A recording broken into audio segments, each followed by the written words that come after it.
Na jednej skvelej prednáške, na ktorom si, čo to bolo, Kotko, sme sa naučili, že každá prednáška musí mať nejakého hrdinu. Ak ste niekto boli na tom minulom Lightning Talku, tak ten mal hrdinov dvoch. Dana, ktorý ma vyprovokoval k prednáške, a potom takého toho Bonifáca, ktorý mrzel po nociach a fotil hviezdy. Viac je lepšie, takže v tejto prednáške bude hrdinov ešte viac. Prvým som ja, ktorý som minule tuto rozprával, a keď bola téma, že potom Lightning Talku Astro by som mohol spraviť nejaký ďalší, tak som nezaregistroval žiaden silný odpor, takže dneska si povieme niečo o tom, ako sa hrávame D&Dčko. No, D&Dčko, možno to niektorí poznáte, niekto nie, ale tak pre istotu si to z rýchlika predstavíme. Dungeons and Dragons je stolná hra, ktorá sa hrá s papierom, ceruzou, kockami, knižkami a podobnými pomockami. Vznikla niekedy v drevenej dobe, kedy sa počítače ešte ani nevyrábali, alebo keď tak mali toľko rámky, že sa tam ani text tejto prezentácie nezmestil a doniesli ľudí na mesiac. Vytvorili to títo dvaja páni, ktorý jeden z nich založil firmu, ktorá sa volá TSR, a oni potom vydali niekedy neskôr Advanced Dungeons and Dragons, kde boli rozšírené pravidlá, nejak sformalizované a podobne. Potom to kúpila takáto firma, ktorú možno už niekto niekedy počul. A v roku 1998 vyšla táto počítačová hra Baldur's Gate, kde ja som osobne prvýkrát prišiel do styku s niečím akože D&D, a že toto je hra, ktorá je robená podľa pravidiel, kde sa hádže kockami a ľudia si to píšu na papier. Takže vtedy som ja prvýkrát vôbec počul a zistil, že niečo také vôbec existuje.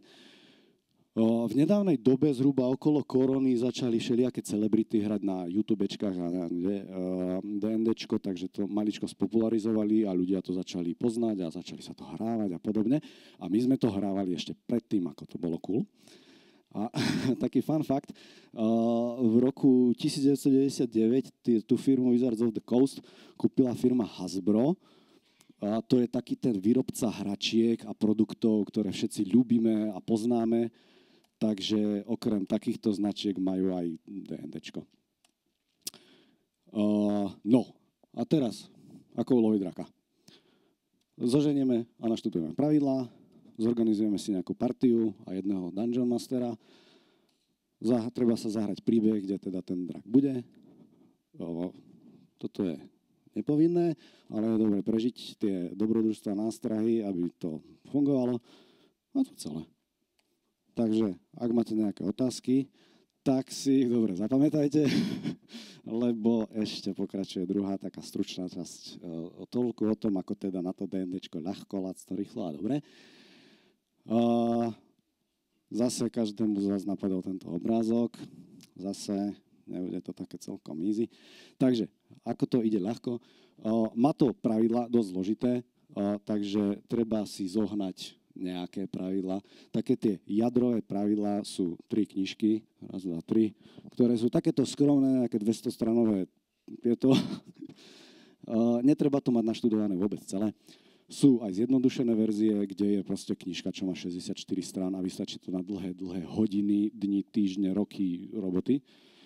Potom treba zohnať nejaké dobrodružstvo a to sa tiež dá zohnať akože celkom easy. Ten Dungeon Master by to mal naštudované, aby to nejak malo flow.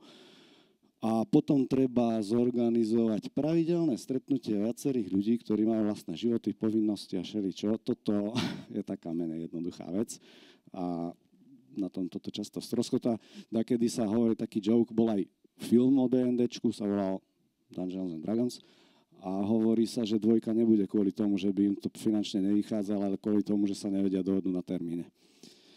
No, ako na to rýchlo? Začať sa rýchlo dá, hej, to prvotné nadšenie, kým vyprchá, tak akože dá sa to aj zorganizovať, čo? Dá sa kúpiť starter set, čo je zase takáto krabička, kde sú 2 knižky, nejaké kocky, nejaké predgenerované postavy, aby to išlo rýchlo, malo flow, všetko. Dá sa to relatívne rýchlo naštudovať, treba sa stretnúť na nejaké hernej sešne a podobne.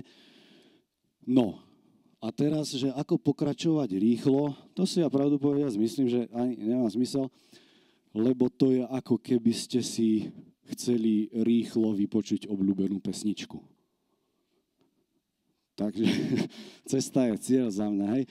Every night in my dreams I see you, I feel you. Hej, ako, prečo by to kto urýchľoval, hej. Za mňa to... No vidíš, ja to mám rád pomaly. Takže ako, neviem, či to dáva zmysel. No a ukončiť to rýchlo, ako nebýva ani možné, hej, toho materiálu je nekonečno, dá sa to hrať, koľko vás to baví, takže ako celé dobre. Lacno, prekvapivo, na internete sú oficiálne pravidlá zadarmo. Som to pozeral na 180 strán, má to PDF-ko, je tam toho riadne veľa, akože fakt to stačí na dlho. Nejaký generátor náhodných čísel, lebo tam sú také divné kocky, že 12-stenné a také srandy. Takže, vieš, dá sa. Táto krabička v dnešnej dobe údajne stojí 20 €. Nejaké kocky. Kocky sú fajn, je to strašná zábava a dajú sa kúpiť fancy kocky. Poznám jedného človeka, ktorý si kupuje blbosti z Kickstartera. Takže ako... No comment. Nechcel som ťa obviniť takto napriamo, ale keď sa priznávaš, áno, Vlko má takúto blbosť. Sú aj normálne kocky, také trápne, plastové, ktoré stoja jednotky eur na AliExpresse, len teda kedy skončí takto. Takže ich máte kopu, hej. Ale je to radosť. Táto sada knížiek s pravidlami v dnešnej dobe údajne stojí 150 €. A potom sa dajú dokupovať dobrodružstva do Aleluja, je ich konečné, ale veľké množstvo. A taktiež ďalšie knižky s ďalšími pravidlami, addonmi a podobne, lebo ľudí tie základné pravidlá, kedy prestanú celkom baviť, tak chcú niečo viac, novšie, krajšie, viac Adidas a tak podobne. No ale nielen peniazmi je človek živý a je do toho potrebná taká tá časová investícia, takže áno, tá banda tých ľudí s tými povinnosťami a neviem čím sa potrebuje aspoň občas stretnúť na niekoľko hodín, býva to relatívne nadlho, čo dáva zabrať, hej, a taktiež neinvestujú sa len peniaze, ale aj taká investícia pozornosti, že keď si vybudujete tú postavu a ten príbeh, čo sa stalo, tak to je také pekné. A ako nie je to finančná investícia, ale tiež ako je to niečo, čo do toho treba za mňa zainvestovať. A taká hra môže prebiehať roky. A u nás aj prebieha. No a aby niekto takéto niečo vôbec robil a obetoval tomu toľko času, peňazí, energie a neviem čo, tak na to nejaký dôvod si musí nájsť. A v našom prípade, hej, my to hráme pracovná partia, už takto spolu sme 8 hodín alebo koľko v kancelárii spolu a riešime rebusy pracovné, tak prečo by sme strávili po šichte ďalších mnoho hodín a riešili iné rebusy? No, takže D&Dčko treba hrať, pretože to buduje kreativitu a predstavivosť. Natrénujete si tými aj role-playing skills, aj sa naučíte napríklad rozprávať a podobne. Natrénujete si na nečisto rôzne situácie a naučíte sa tímovej práci. No a teda to všetko je pekné, ale podľa mňa je to bullshit. Treba to hrať, lebo to je zábava. A mne sa páčilo, ja som minule videl na internetoch takú vetičku, že D&Dčko je v podstate skupina ľudí, ktorí prídu na jedno miesto, stretnú sa a spoločnými silami rozprávajú príbeh. No, to je ako za mňa dobrá zábava. Môže mať rôzne formy, takže napríklad predstavivosť. V D&Dčku hlavná forma komunikácie je rozprávanie. Takže niekedy sa aj trochu kreslí a vyzerá to tak, že ten Dungeon Master, ktorý je vlastne ten počítač, čo to celé procesuje, má k dispozícii nejaké pripravené materiály, hej, z tej knižky, on si to naštuduje, prečíta a podobne. A má napríklad takúto scénku krásnej nejakej elfskej dedinky, niekde v lesných horách alebo kde. No a túto scénu musí verbálne podať hráčom, aby si to vedeli pekne predstaviť. Takže on povie niečo, no tak prišli ste v tom lese, tam vidíte také baráčky a stromy tam sú a slnko tam svieti aj tam pekne a oni si pod tým predstavia to, čo ste tam videli však. A taktiež, okrem toho, že ja veľmi pekne spievam, tak aj pekne kreslím. No, to tiež. To je základ úspechu. Takže ten Dungeon Master má v materiáloch takúto nejakú mapu, nejakého toho baráčku. No a hráči, nemôže im to ukázať, lebo proste to je tajomstvo, čo tam je za tými dverami, či tam sú schody, alebo ja nejaký fras. Aha. No, takže existujú túly, normálne online, to sa dá kúpiť, subscription a všetko, kde sa to odkrýva, že odkryješ, že kde už čo majú vidieť a čo nemajú vidieť a podobne. No ale u nás si to kreslíme oldschoolovo na flipchart, tam ten vzadu. A naši hráči vidia toto. Takže ako, či tam takto vidieť aký rozdiel, ale dobre. Taktiež treba nejaké príšery reprezentovať, hej, takže keď prídu ku drakovi, tak dostanú názorný nákres. Takéhoto okrídleného leva stretli, tak dostanete vernú reprezentáciu však. Nevidel si? No, veľká časť zábavy je hádanie sa o pravidlách. Proste, že teraz on chce, ja neviem, alebo hodiť lopatu po nejakej príšere, tak čo sa stane, prečo, ako, hej. Tak akože celá sekcia Stack Exchange je o tom, ako ľudia interpretujú a aplikujú pravidlá na rôzne životné situácie. To by ste neuverili, čo ľudia vedia zažiť. Ďalšia forma zábavy spomína na hádzanie kockami, akože tak toto dopadá, keď si kupujete kocky stále dokola. No a potom tá skupina ľudí, ktorá sa zíde na jednom mieste a rozpráva spoločnými silami príbeh, tak to je podľa mňa akože to jadro tej zábavy. Takže ja som to nazval, že Kriplov bandy, príhody a skúsenosti. My máme bandu takú zaujímavú. Je tam barbár, ktorý chodí v takej maske so svietiacimi červenými očami. Je posadnutý flexovaním svojej obnaženej hrude a hádže po všetkom také fireballové korálky, čo tam kde si našli. Potom je zlodeja, ktorý sa snaží schovať po tieňoch, páli šípy po všetkom, čo sa hýbe a keď dostane také kúzlo hejs, ktoré ho urýchli, tak behá okolo všetkých, jak splašená koza. Potom máme takého varloka, to je taký čarodejník, ktorý síce ako môže páliť okolo seba veľmi superské kúzla, ale radšej hodí nejaké firebally hlava nehlava, často aj po vlastných ľuďoch. A robí DJ na takej kúzelnej lutne, čo tam tiež si našiel a mláti príšery po hlavách lopatou, ktorú si minule nechal postriebriť. A celá banda musela 3 dny chlastať v dedine, kým mu to koláč postriebril. Potom máme kúzelničku, ktorá vidí do budúcnosti, tiež hádže firebally, akože toto je ináč skupina, ktorá iba hádže firebally, neviem, čo sa to hodli, či čo. Potrpí si na štýl a módu a nož si takýto klobúk, ktorý našla, pokazila a rovno si ho opravila.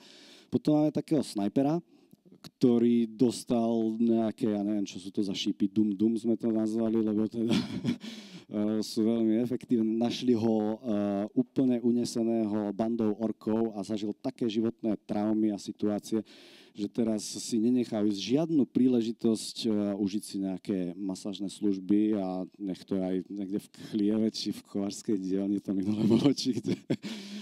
Takže toto je aktuálna zostava. Predtým to bola taká tradičnejšia rodina. Bol tam klerik, mlátič, obrnený, nejaký snajper, čarodejník a zlodej, ktorý bol taký, občas prišiel, občas nie, lebo mal iné povinnosti. A teraz zo pár takých perličiek, ktoré sa zažili. Bojovali so zeleným drakom. Neviem, či si niekto spamätá, že či ho zabili, ja nie, ale všetci si pamätajú ten epický súboj, kedy odlietajúcemu drakovi strieľali šípy z cimburia do chrbta. Bojovali s bielým drakom, to bol ten, čo tam bol verne znázornený. On si chcel iba uloviť nejakú korisť sa bránila, on chcel utiecť, tak ho naháňali, ja neviem koľké, na kilometre, nie, ale ďaleko a opäť, tam ste sa už nosili? Nie, neprišli na to, ale utekali, strieľali a bolo to teda pomerne zábavné v tej chvíli. Potom mi ho zabili, lebo ja som ten Dungeon Master. Oni ho najprv teda museli ísť nájsť do hôr, tak išli na turistiku a museli ho pohľadať, že kde má to svoje sídlo, kde sa nasťahoval. Mali tam v dedine jedného zabarikádovaného starostu v dome, ktorý sa toho draka bál, no tak tam kempil iba v izbe, nechcel otvoriť nikomu kvôli strachu a posúval zlaťáky popod dvere, keď musel vyplatiť nejakú odmenu a potom ho tam našli v trenkách. A potom išli za takým duchom, ktorý odpovie na akúkoľvek otázku. Jednu. Tak tá otázka znamená, že naozaj nám odpovieš na hocičo?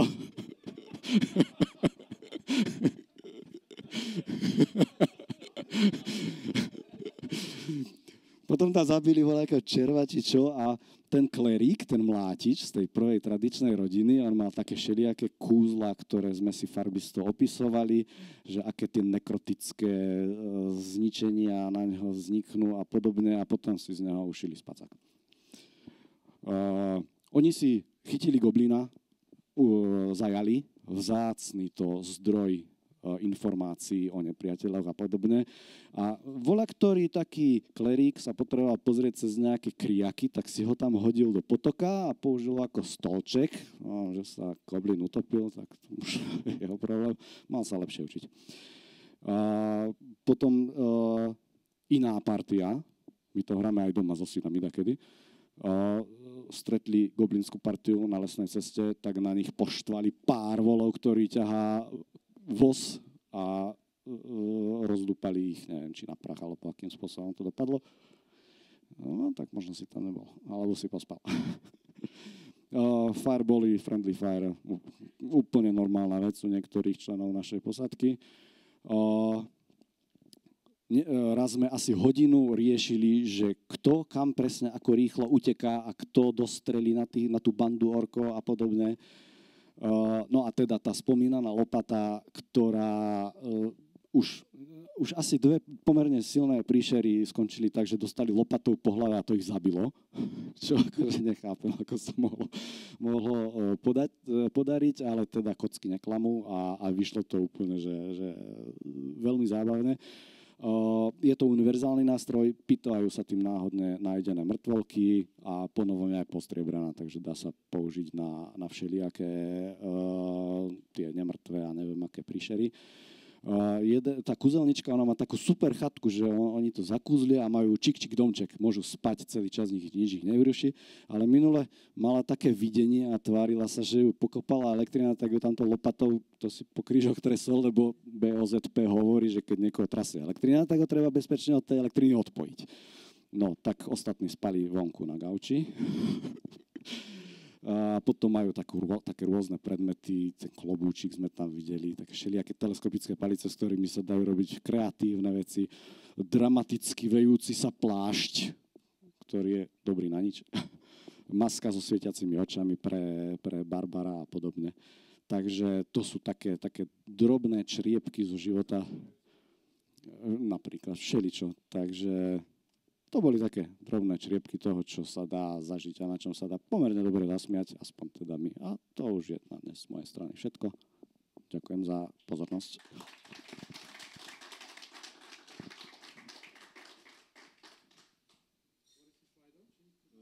Nemám internet.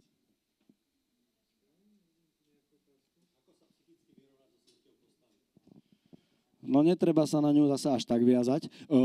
Nejakým zázrakom a riadením osudu ešte žiadna postava definitívne nechcipla. Neviem, ako sa to mohlo stať.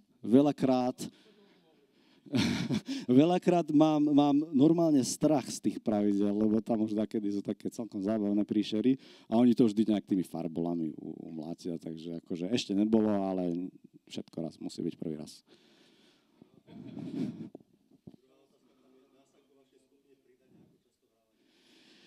No, hrávame v námestove. Hrávame tak zhruba raz do mesiaca. Tento týždeň sme skipli, takže neviem, musíme si dať nejaký náhradný termín a už nemáme stoličku. takže momentálne je to trošku problematické a možno keď budeme mať nové priestory, tak na čo sa bude dať vymyslieť. Ale akože teraz sme koľky? 6? no takže 6. Keď si niekto donesie stoličku, ako sme tam v takej dosť stiesnenej zostave, ale no, bolo to problematické, ale takáto veľkosť, že 6 kusov, ja tvrdím, že 4 až 6 kusov je optimum, hej, že už viacej by to bolo také, že čakáš. Už teraz sa voko nudí, kedy kreslí si tam blbosti. Hej, Fero uteká a strieľa a on uteká a ďaleko.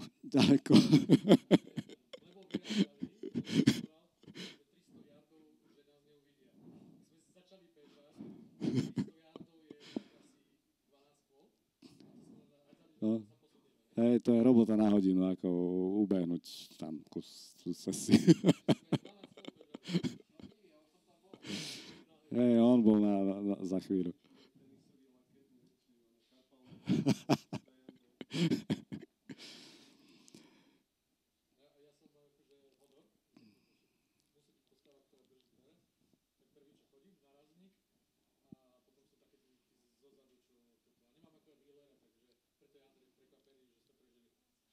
Hej, úplne ako odporuje to všetkým zákonom prírody, ale tak žijú. A po všetkom hážu farboly.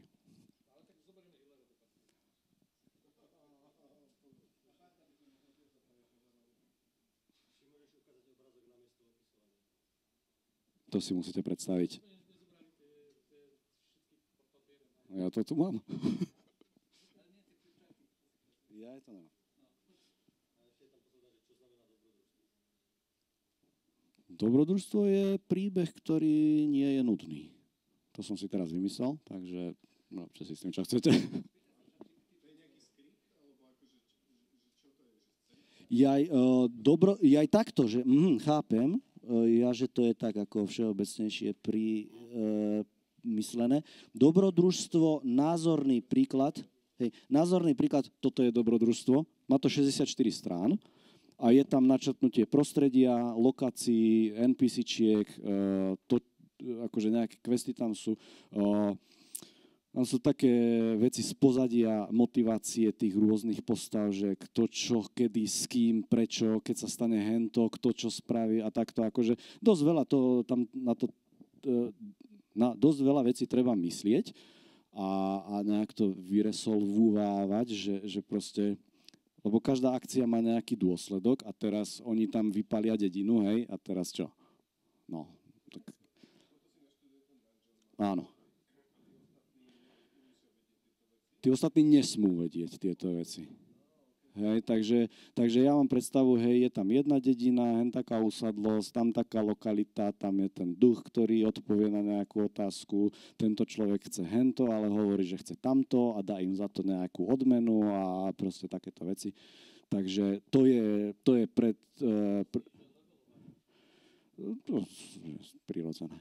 Takže ako to dobrodružstvo obsahuje takéto veci a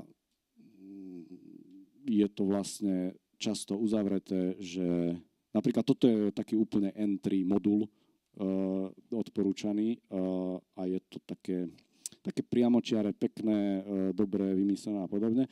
Kopa ľudí si ich navrhuje sama, že si úplne vymyslí lokality, ľudí, všetko, vzťahy, konflikty a takto príšerí nejaké kombaty na dizajnu a podobne. Ale tam ešte nie sme to.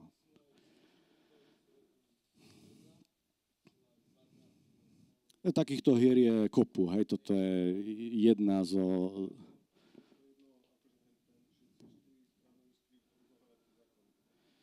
No, my sme mali počas korony asi rok prestávku.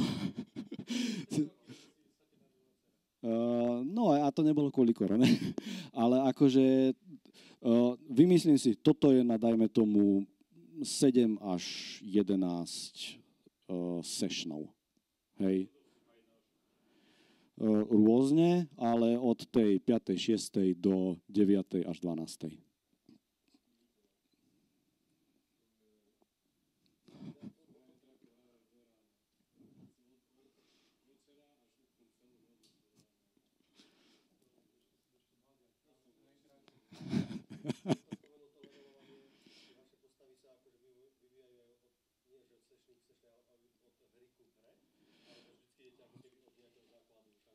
Dá sa rôzne. Toto sme hrali jednu partiu, tú tradičnú rodinu.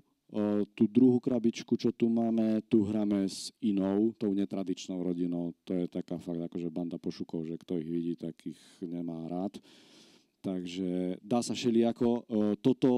Toto druhé sme zrovna teraz voľakedy dohrali. Máme dokúpené veci, ktoré sú navrhnuté na to, aby sa v tom pokračovalo. Takže tam spravíme asi nejaké obmeny, aby to získalo trošku čerstvého vzduchu, ale budú v podstate pokračovať bratranci a sesternice aktuálnych hrdinov, alebo dačo také, dačo vymyslíme takú blbosť. Chceš byť barbárka?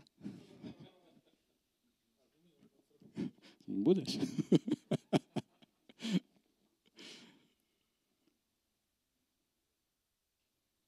Ďakujem.